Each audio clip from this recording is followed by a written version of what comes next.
Hello YouTube, Steven here, and I have another keyboard from Banggood for review. Banggood has very kindly sent this keyboard over for me to review, and while this keyboard was sent to me for free, I will still be giving you guys my honest opinion. The link for this keyboard will be in the description below, along with a 10% discount code for any keyboard and mouse that doesn't already have a discount code on it.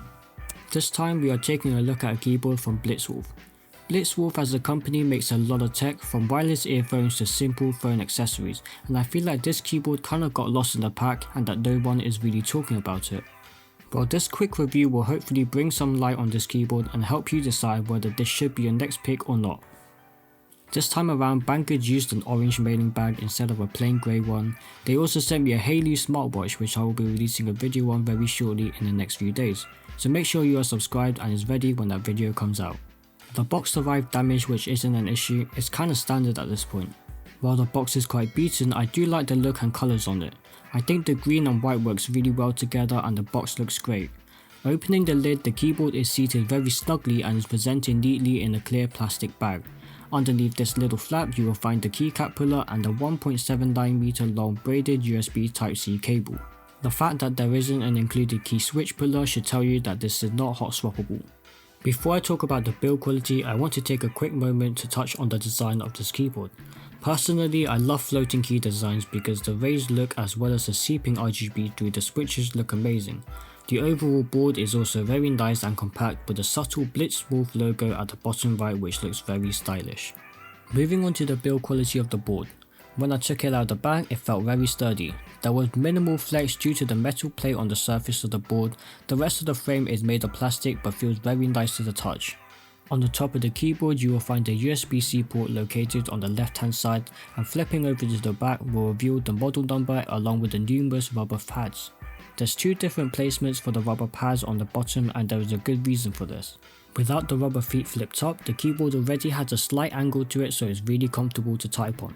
With the rubber feet flipped out, it adds a lot of extra elevation to the keyboard, so the two rubber pads placed on the very bottom of the keyboard is there for when the rubber feet are flipped out. These rubber feet, by the way, are big, so it raises the keyboard by a lot. This keyboard also comes with Bluetooth 5, which is a welcome surprise. This allows you to pair up to 5 devices simultaneously, and switching between 1 to 5 is super simple. The battery capacity is 1900 mAh, which is a decent amount to have. It says it will last up to 18 hours with RGB on and 10 days with RGB off. The keycaps on this keyboard are double shot ABS keycaps.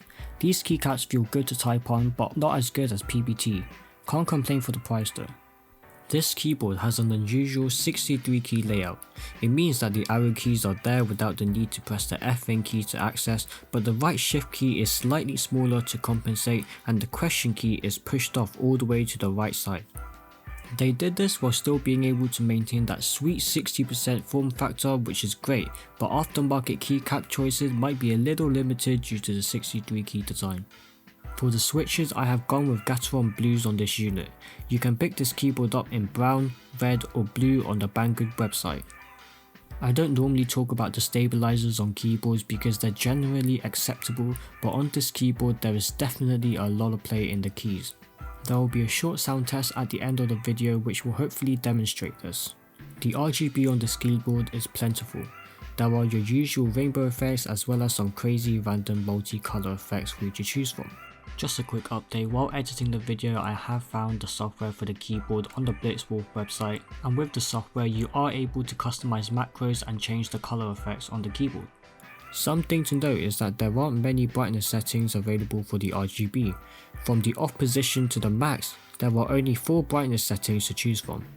However, if you have the software installed, you are not limited to just those options, there are a lot more for you to choose from.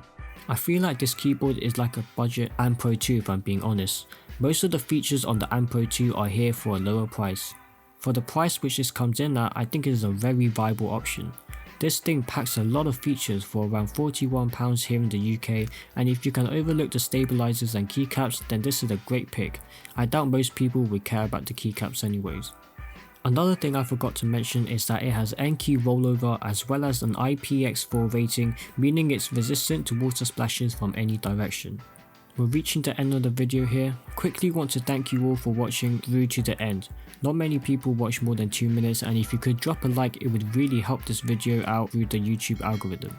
Check out my other keyboard reviews and stay tuned for the smartwatch video when it comes out if you want. Thank you so much.